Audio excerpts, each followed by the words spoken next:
got that on. All right, let's go ahead and get started. Good morning, good afternoon, good evening, depending on where you're joining us from. Welcome to the latest CA Datacom Community Webcast, Table Move 24/7.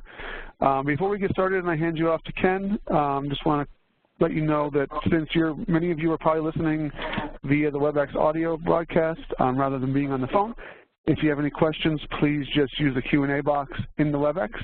If you don't see a box in the lower right of your screen right now, if you go to the upper right, you'll see a question mark icon. You might need to find it under the arrow. Just click on that and the box will open, and we will use that for questions and answers. Just ask your questions, and then we'll make sure that Ken answers them at the end of the session. And with that, Ken, take it away, please. My name is Ken Eaton. I work in the Datacom development team. Today I plan to present a new feature called Table Move 24/7. It's a facility allow you to do a reorg in true time 24/7. Basically, one of the things also be aware that this basically it creates a thing in pristine row sequence, like a native backup and load when you get it all said and done. So you have the ability to also right-size the data set. In other words, you can create the data set to be either bigger or smaller, depending on what you want to do in free space. Because what we do is we create a second data set to move the data set to, move new rows. And basically, it's very similar to block alter 24/7. So when you do your right sizing, you can allocate it any size you want. But the key point here is you must make sure it contains all the rows when all said and done. A good practice here would be make sure you turn dynamic extend on in case you don't right size it correctly. We have a facility called PREINIT. Basically, it positions your new data set to have the right characteristics. So we can do a table move.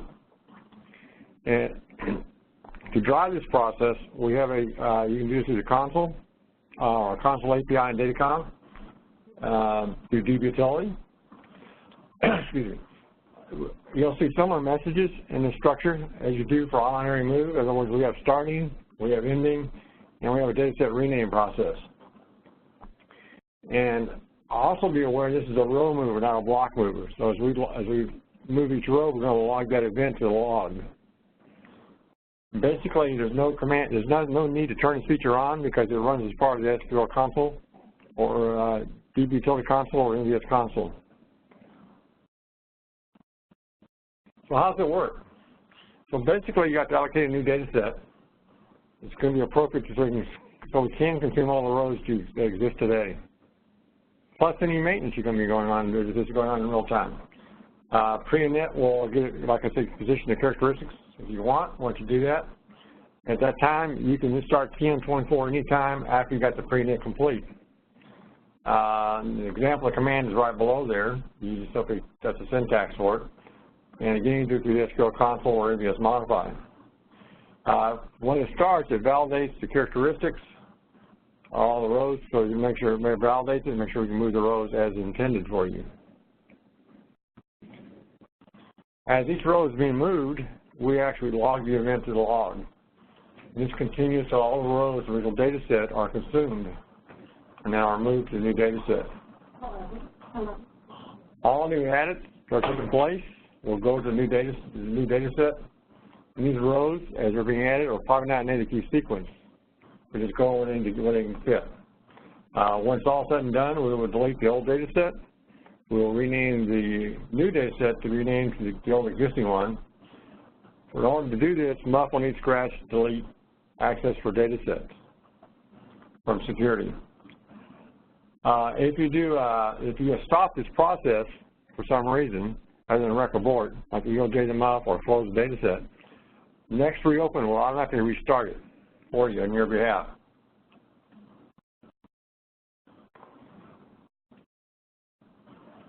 This example, this is a pictogram. Basically what we're doing, we're moving from the source to the target. This is a pictogram showing what's going on, so we can see them on the rows. So the console command actually starts the process for each area. Once it starts, it moves a single row, and each row is moved and logged. This process continues.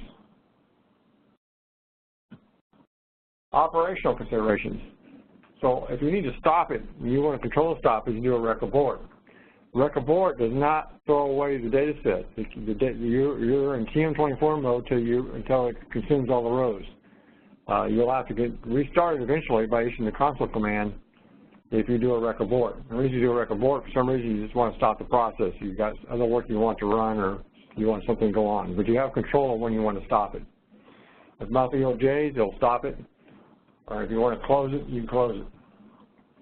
And you can run as many as you like. I suggest you go slowly, but you can run as many as you like, 10, 12, 30, 50, 100 of them, whatever you want to do.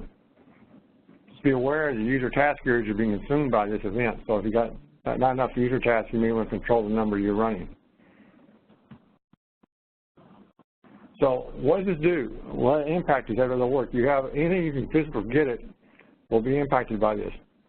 If you have existing work running physical get it, that work will run first before TM24 can take off. Once that work finishes, TM24 then will move in and does its thing. And then when TM24 is running, other physical get it work will wait. Most of the time, this will be DBUTLTY certain functions, which we'll cover later what the list is, or you have a batch application doing physical get it. But the waits will filter out over time. The wait time is highly dependent upon the number of rows you're trying to move in TM24. If you're moving 1 million rows, probably not going to be a very long wait. But if you're moving 100 million rows, probably going to see some long waits. But again, eventually they will complete. So what do you do to not to have an impact? Well, you need to control when DBUTLTY runs to some degree. And you also need to control when batch get it process is running for physical access. If you don't care how long it runs, just let it run. Just be aware. Certain batch jobs may appear to be hanging out there, and not really hanging, just waiting because they're waiting for TM24 to complete, especially when you have a large number of rows. On a small table size of 100,000, you're not going to really notice the difference. You'll have a couple, 2 or 3 minutes wait, and it'll move on its merry way. This does impact the log activity, and this slide basically presents to you what those activities are. The biggest impact that you'd be aware of is you may spill more frequently. If you're moving lots of millions and millions and millions of rows, you're going to log each of those events to the log file, which means spills will run more frequently, which means recovery will see those rows, which makes recovery run longer because you've got to read all that data, whether you need it or not. If you use CDC, that's not impacted at all. CDC is not sensitive to those. So be aware of the IO log file, CDC is doing IO there, and you're doing IO, so you're still competing against log. And also remember that log is the single threshold for muff in terms of how fast you can run. Speed of the log controls how fast muff can move along for maintenance. So can you take a backup during this process? You absolutely can. These are 2 examples how you can do that. And basically you can use external and internal sequence buffers to do that. And this will create a backup for you that you can load back. The only way to terminate TM24, if you want to do that, is you got to create this backup here, and you have to turn around and do a load. The load will get you back to a single data set. Until you do that, you're stuck on 2 data sets until TM24 completes. It's a very important point. So when TM24 is done, in other words, all the rows have been consumed, we have a process we've got to complete, which means we've got to rename the data sets, and we'll delete the old one, rename the new one.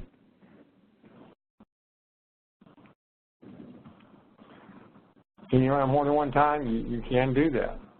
If you have a need to do that, you have to schedule a close. One of the tools that was built recently is close with wait.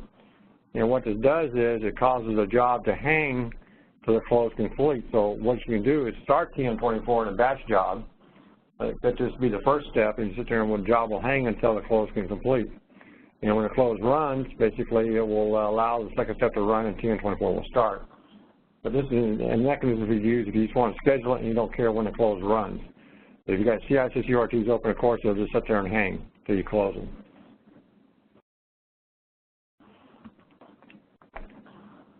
The way you should start using this new technology is you should start slowly to gain confidence that it's working like you think it should be working for your site. You should start in a sandbox muff and run your test there, then move it to a small development muff, try it there, move a few data sets, move to the next larger development muff, and so forth, until you get your largest development muff and start playing with it there. And the same mechanism for production. So you move it slowly. So you gain some confidence it does what it needs to be doing, and you feel comfortable with the technology. It's very important you vet this thing as fully as you can and feel comfortable with it. It's just new technology. Here's a list of functions of the DBUTLTY that can cause conflicts, or conflicts means waits. Basically, these are things that can run using the official getter process to run. And one thing to note is the Redx functions here are the same as datascan. Datascan is a newer form of those commands. As you're going through your process, you should move to datascan options as part of your process modernization.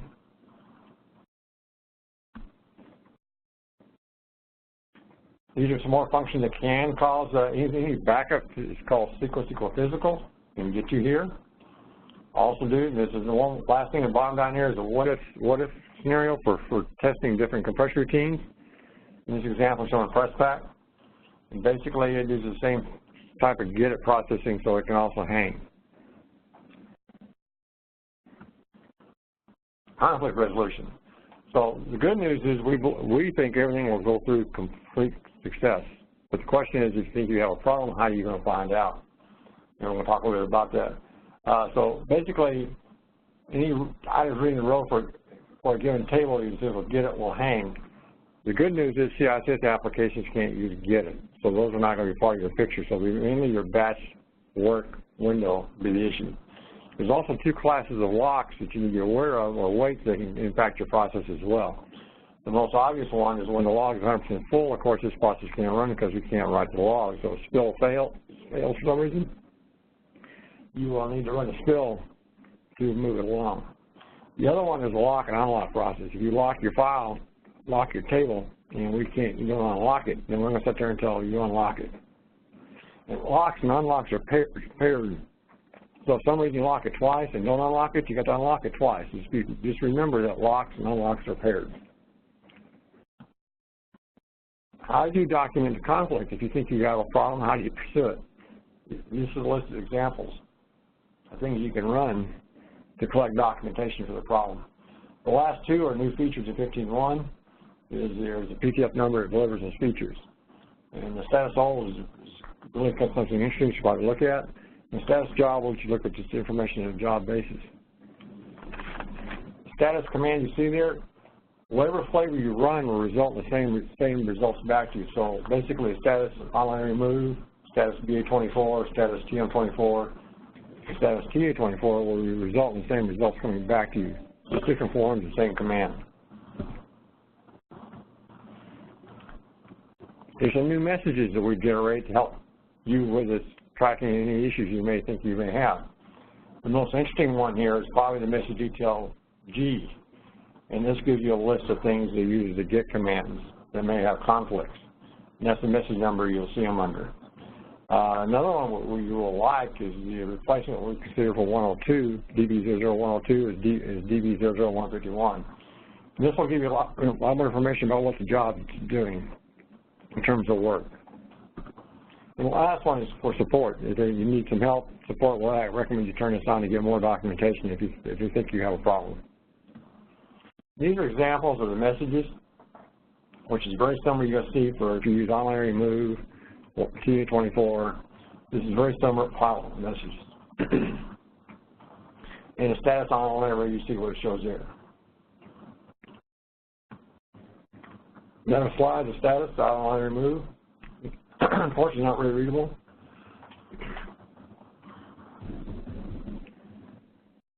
A status command, give you an example of what status looks like if you're running it thing. Unfortunately, again, it's data so wide, it's hard to present the screen, but it gives you an idea what kind of data you're going to see. This is another list of messages showing you the scratching on the catalog process.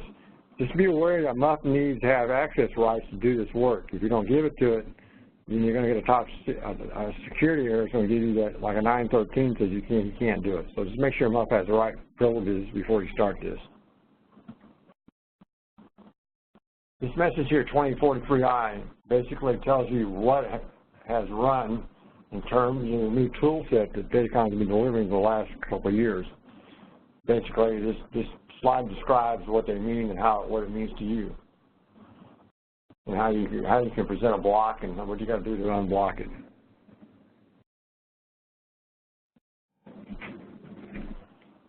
We have another tool called Online Reorg, been out for many years, and basically it's a placeholder that we use free space in existing data array to move rows, and special rules apply. If you use the ref group 0, you'll get a reorg data set in pretty good native key sequence. TM24 will deliver similar functionality, but it requires 2 data sets. We see them as being differently used. Some sites will have DASI concerns about creating a new data set, so they'll be maybe more married to the online reorg. Those sites who do not have that requirement, we believe TM24 will eventually be the de facto standard you'll move to once you become comfortable with it for doing reorgs. And basically, because it allows you to control the size of your data sets. You can make them bigger or smaller, or whatever you want to do, and better fit your needs. As data sets grow, you can make them bigger. If they don't grow, you can start shrinking some of the secondary extent. So we just think it'd be the one choice down the road. Well, not the one choice, but the primary choice. Maybe a reason to run both.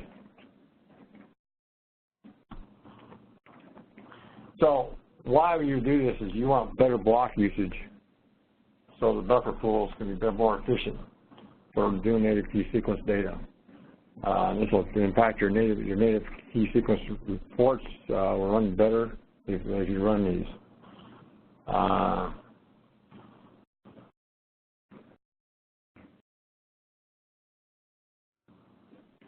TM24, this is an example of how it puts the data in native key sequence. It takes unorganized data, just a pictogram showing you what it does. Just present a different form of it.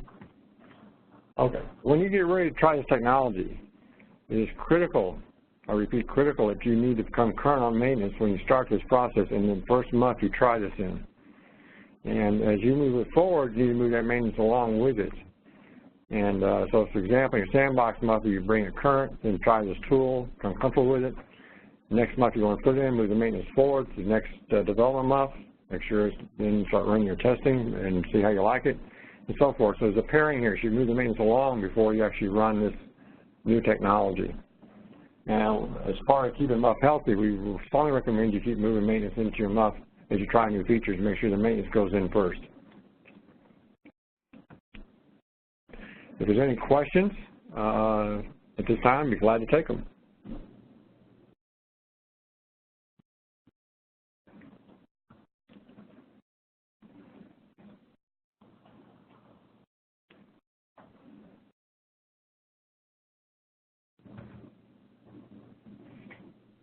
All right, thanks, Ken. If there are any questions, please use the Q&A box. I don't see any right now, but we'll give everyone a minute or two to type their question, and if not, we will wrap things up. So we'll give them a minute to type.